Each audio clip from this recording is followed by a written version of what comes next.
Hello and welcome to Chanakya's Face Off. Our guest today is a very, very special person who's been advocating for the protection of Dharma and indigenous tradition. She's also co-authored the best-selling book Snakes in the Ganga, The Battle for IIT, and Varna, Jati and Caste. We have none other than Ms. Vijaya Viswanathan to discuss with us on the latest topic surrounding the recognition of homosexual marriages in the Supreme Court of India and the comments made by Honorable Chief Justice of India, Mr. Dhananjay Chandrachud. Welcome to Chanakya, ma'am. It's a pleasure to have you back. Namaskaram. Lovely to be here. How are you, ma'am? I'm doing well. I'm in Bharat right now, so enjoying all the comments that are coming out in the news. So it's always a vibrant environment in India with so many issues that's affecting society. So Right. So I'm sure you must be aware of the recent topic about homosexual marriages. Before I get any further into this topic, what are your initial thoughts and views about these kind of homosexual relationships and getting them recognized or non-recognized? How do you see them? How has Bharat handled it as in its tradition, such kind of situations? see, Bharat has always handled everything with compassion, right? Our diversity that we have today, that you see in society, different languages, different food, different culture, different Ishtadevata, different forms of worship, clothing, sari itself is worn in so many different ways by so many different people. So that speaks volumes about a social structure that has produced this much diversity, right? And it also shows that we have included all and sundry. Everybody is included there. So you have Aravanis that are celebrated, the transgenders that are celebrated, not just in the south, but you have them in Gujarat, you have them in North India. They have a special job, which is given just for that group, at least traditionally. Of course, these things got broken as we had invasions of Islamic invasions and Christian invasions as well, and the British. So these professions got distorted, and some of these communities got relegated and marginalized to doing prostitution, things like that. But traditionally, we have given everybody respect. For example, the Aravani community, they are, if you look at that whole Kutandavar festival, as you might know, where, and for those who do not know, so there are all the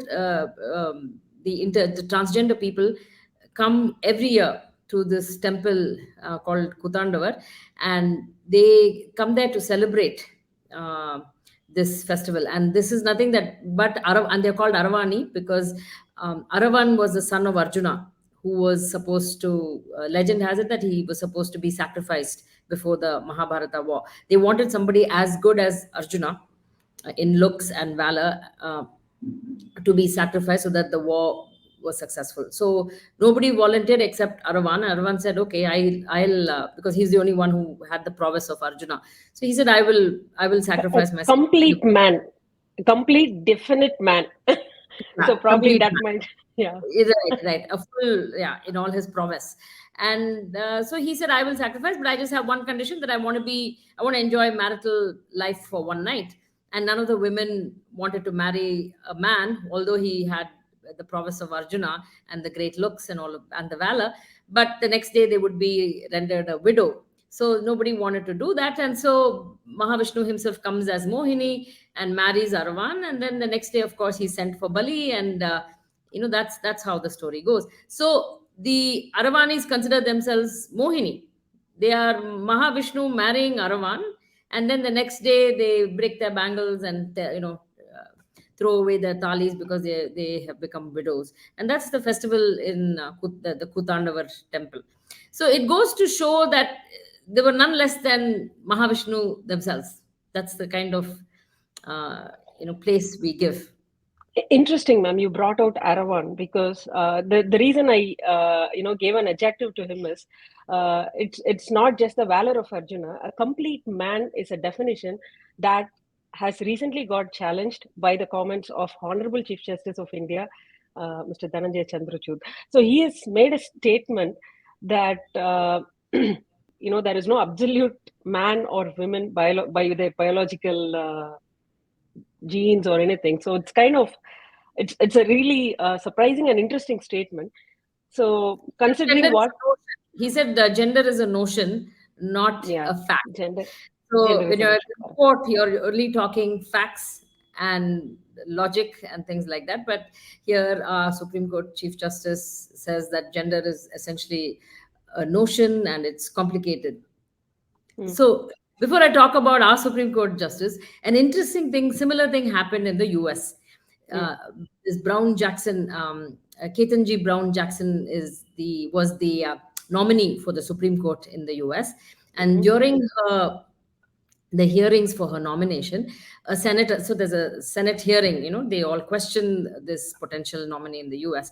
So during her Senate hearings, a senator asked Ketanji Brown Jackson, saying, Judge Jackson, what do you think? She's a woman, and they asked, so what is the definition of a woman? And she paused. There was a tense exchange, and she then said, I have to think about it. And she says, only a biologist can answer that. I do not know. And which goes to say that this is an ideology that has crept in. Going back to snakes in the Ganga, unfortunately, we talk about this critical race theory and its manifestations. And one of its manifestations is in the area of gender. That is why even a US Supreme Court justice, she's now a justice, who, knowing fully well she's a grown woman, says she doesn't know what a woman is, and that she has to refer to a biologist. Actually, referring to a biologist was not the right thing. She has to refer to a Marxist, like this diversity training person, to say who's a woman, who's the authentic woman. So and it's ludicrous, yeah. And our Chief Justice of India has also said the same things, but he's more assertive, where he says gender is merely a notion, and there's no absolute man or woman, and it's a complex issue. And that is very troubling, because it is the canary in the coal mine, if you will, which is telling us what is yet to come, what is going to come out of this Supreme Court, more than the gay marriage itself, the gay marriage issue itself. Right. So this is, yeah, go ahead. No, he's also, I mean, not recently, but in the past, he has made a statement that queer people should be, their place in the society should be normal and not, challenging to them. So he's looks like he's known to be having this opinion. So he's made the statement that, queer people, coming in and socializing, that should be the normal and that should not be an exception in the society. How do you see this statement from him? Okay, so a couple of things. One thing, like I said initially, India has always been treating all kinds of people with compassion, because dharma is about compassion and accommodating, yeah, and minimizing violence on community or creatures even. So that's been our approach, and that's why we have the diversity we've had. We've been inclusive of all these people. Now, the bigger problem I see with the Chief Justice's comment is that he seems to be parroting ideas from the West. So you had English colonization of India, and you had the British Queen telling us what to do. Now you have Harvard University telling our Chief Justice what to do. So this is affecting the common man. So my bigger concern is these ideas coming from the West are actually being parroted by the Chief Justice without looking at our civilizational standpoint, right? So in India, we have accommodated the trans people very well. In fact, Padma, no other country has given the highest national award. I think a year ago or 2 years ago, Modi ji gave Padma award to a trans woman, I couldn't recollect the name, but I remember the incident. Yeah. folk dancer, right? Mm. And she Yeah. even came on stage, the not Modi ji, the president, and she came on stage and took drishti in her, in her traditional kind of vocations. She took the drishti on the national stage of the president of India, Yeah. and then took, Manjamma, that's her name. Yeah. okay, and took the award.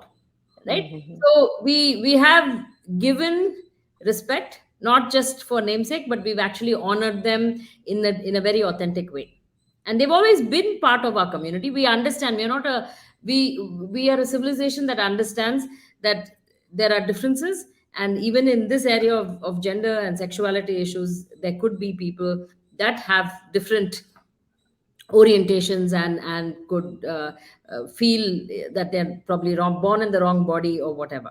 And we've always accommodated and embraced even some these people, and taken them along without conflict. You have never seen conflict. So why should we at this juncture bring about ideas from the West and implement them in law and cause so much division in society based on a very small percentage of people, unless we want to mainstream them? And that is a bigger issue. The bigger issue is, are we setting the stage to groom more and more younger children into a trans lifestyle? And like how it's happening in the US, and we can talk about that, because in the US, the trans percentage of people who identified as trans or queer, whatever, it was, there wasn't queer. Queer is more a newer word now, but trans was less than 1%, very less. It was 0.1%. Now, over time, this has become bigger, and so much so in some of the liberal arts colleges, you have the 50-60% of the entering class identifying as non-binary or trans. So there is something going on in society which is clearly known. There is an effort made in K to 12 education in the West to groom. It's called grooming. You bring in, you normalize this, like you were talking about. You normalize deviant sexual behavior. You normalize pornography. You normalize men wearing prosthetic breasts, coming and there are these drag queen story hours for little kids, where these huge men wear wigs and make themselves hyper feminine. I mean, no woman is like that, but they make them, and highly sexual. They wear thongs and sort of skimpy clothing, and then they read a book, and it's called drag queen story hour, highly sexualized, to normalize. And they say this is how you jiggle, and the books are also uh, trying to teach children of different orientations and partnerships and things like that.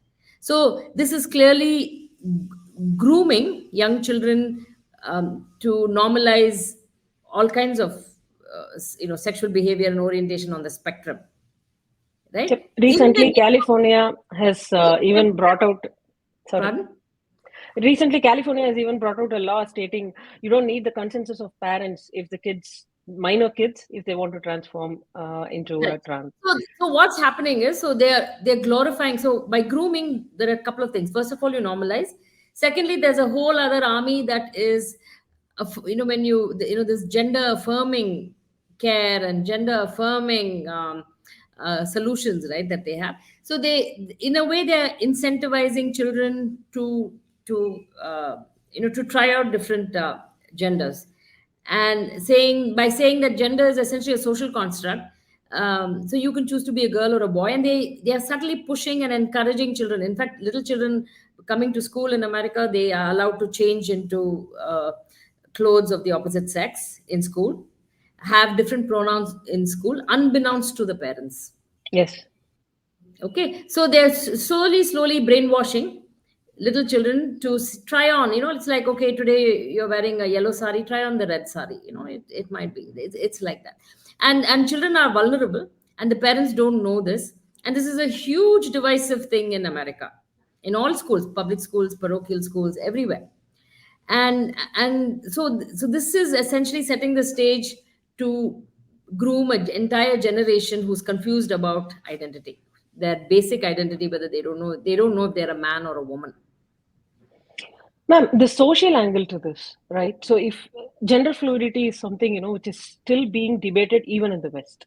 So, there is no clear norms as to, I've seen women in America, raising questions that, tomorrow someone is going to, we all know about a famous cartoon where a man came into the restroom of a woman, and that was a very great hit cartoon. And when you question them, he's going to say he identified himself as a woman. So it's a question of women's security, which many women from India has also. I've been seeing these comments in Twitter and other social media platforms in the past 2 days, where many women have raised concerns over their security, because gender fluidity is a very, very untested, at this point, I would say, a dangerous concept. So I'm really concerned that, someone who's at the highest office and who's holding a very honorable post is having a very liberal view on this topic, which concerns a lot of study, and a lot of regulations should be leave before anything could be done. But how do you see the social angle on this, security and other aspects? So there is the social angle, but before getting to that, let's look at what is going on. So with critical race theory, what it hopes to do is it says that heterosexuals, whites, upper castes, and yeah, these people have conspired together to to make society structures in society where to keep the marginalized out. So whites have devised a system in society to keep the blacks out. Heterosexuals have devised very, conspired together and devised a system called family to keep the gender non-conforming, to expel the gender non-conforming and the homosexuals out. So they've conspired to design this structure called family. Similarly, the upper castes have designed this caste system or whatever to keep some of the marginalized out. Thus, society has become racist, casteist, as in the case in India, sexist, misogynistic, homophobic.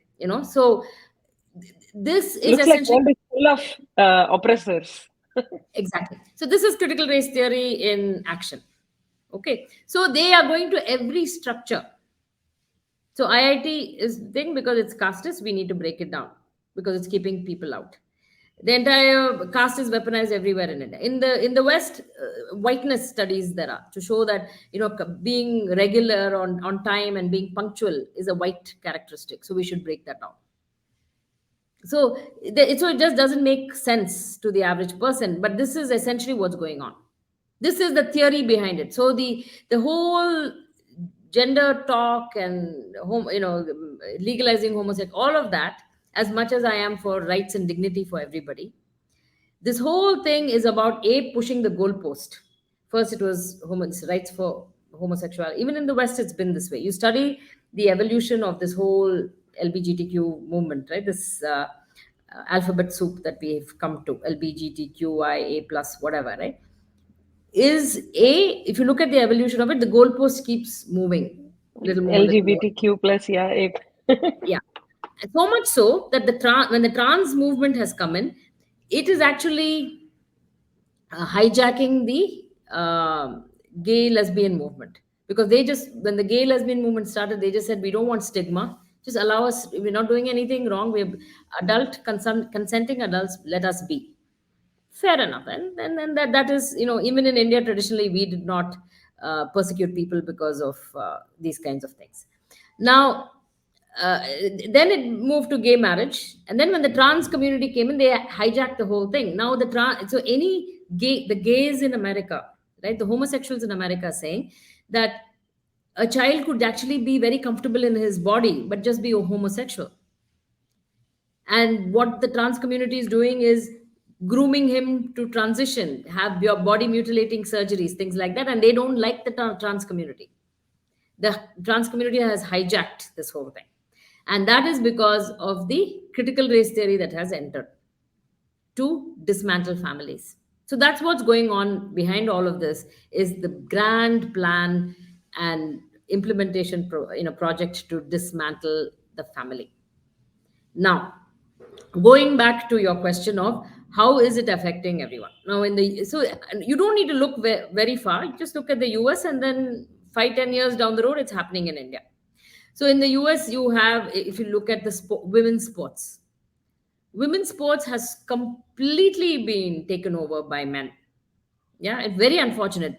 After they had some Title IX, they fought for equal funding of women's sports. Young women and girls work so hard during their school year, sacrifice so much to get to say NCAA and these college tournaments, right?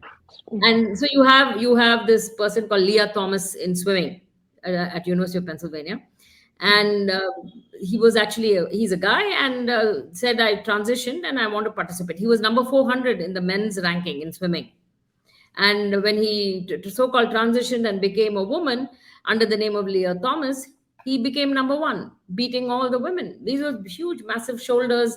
He's 2 feet taller than the rest of the women. He's got massive shoulders. There's no way the women are going to compete. You might as well close down women's sports as they stand, right? Because men are competing and taking it. So it is hijacking of womanhood as well.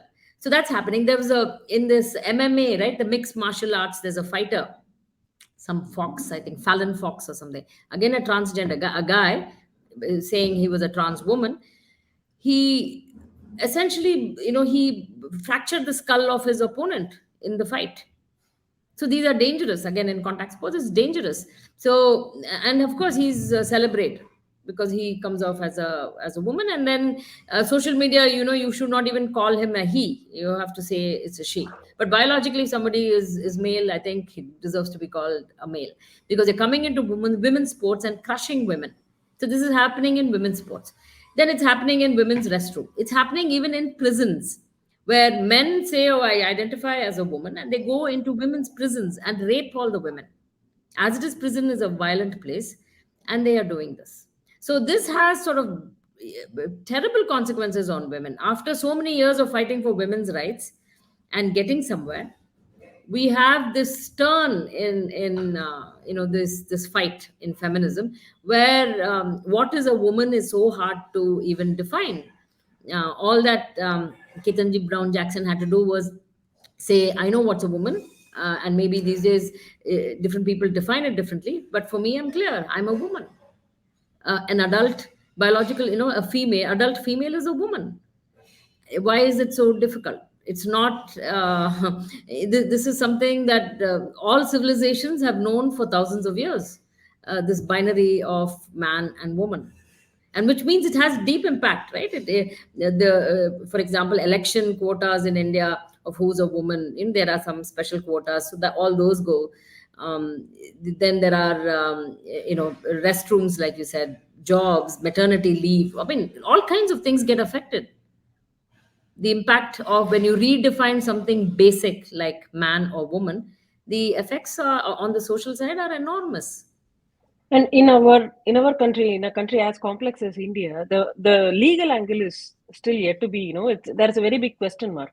What kind of legal angles will you apply? What kind of marriage act will you apply? What kind of for dividing your family properties, inheritance? What kind of laws you will apply? So it's the legal angle is it in itself. It's very huge, but And in a country, so many people say, oh, this gay marriage is approved in all these developed countries, and we should be like that. But one can turn back and ask that we don't even have uniform civil code. In those Western countries, everybody's the same under the law, whereas here we don't have that in India. exactly. So it's going So to create more chaos. exactly. So I think what is more worrying about this whole thing is that we have a Supreme Court Chief Justice who seems to be parroting these social sciences ideas, Marxist critical race theory ideas of the West, and just randomly helping them apply it on our society, which is not, it doesn't have this share the same history of Western societies, which is very different in religion and culture. So the West and India are not the same, whether the GDP is getting there or whatever else. We're just simply not the same. And I think one has to have pulse of what's going on in the nation. Ma'am, my last question, ma'am. Do you see a lot of women activists across the globe? I'm asking. In specific to India too, you can answer. Do you see a lot of women activists uh, speaking out, voicing out against this queer or trans thing as such? Yes, you are beginning to see more and more Mm-hmm. people, and these come in many forms.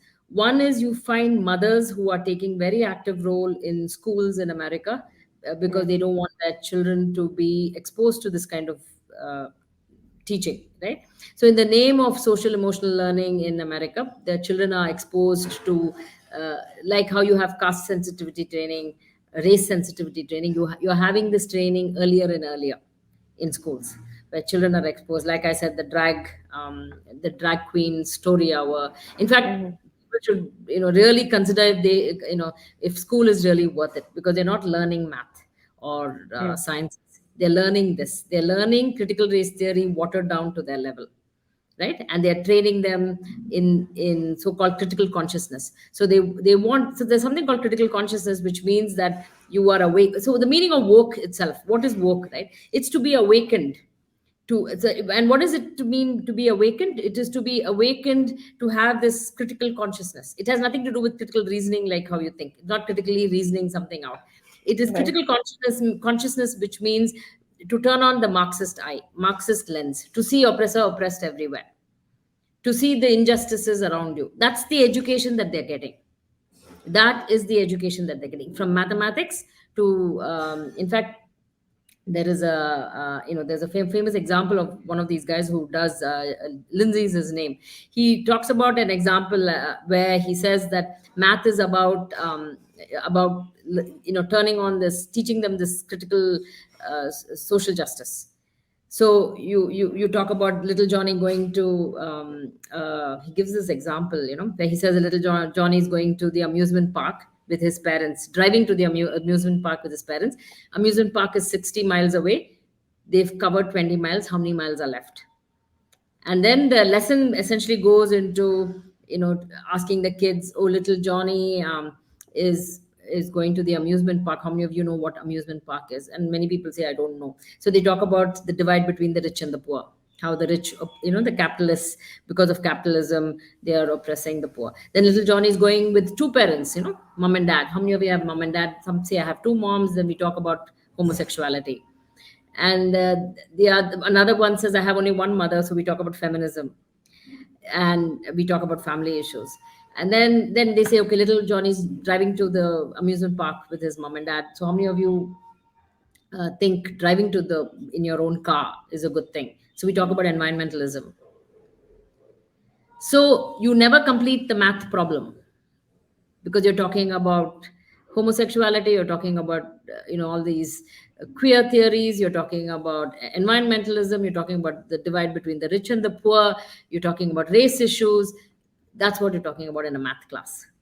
So I this should is probably called, ask my kids. yeah, so this is essentially called awakening, critical consciousness, and this is what it means to be woke. And clearly, our Chief Justice seems to be woke. He's been awakened to this. He's looking at everything with this lens on. Thank you so much for sharing your views, ma'am. And it's a great pleasure, as always, having you and hosting you here in Chanakya English. Looking forward to Thank, many interviews thank with you so you. much for having me. Namaskaram. Thank you, ma'am. Namaskaram.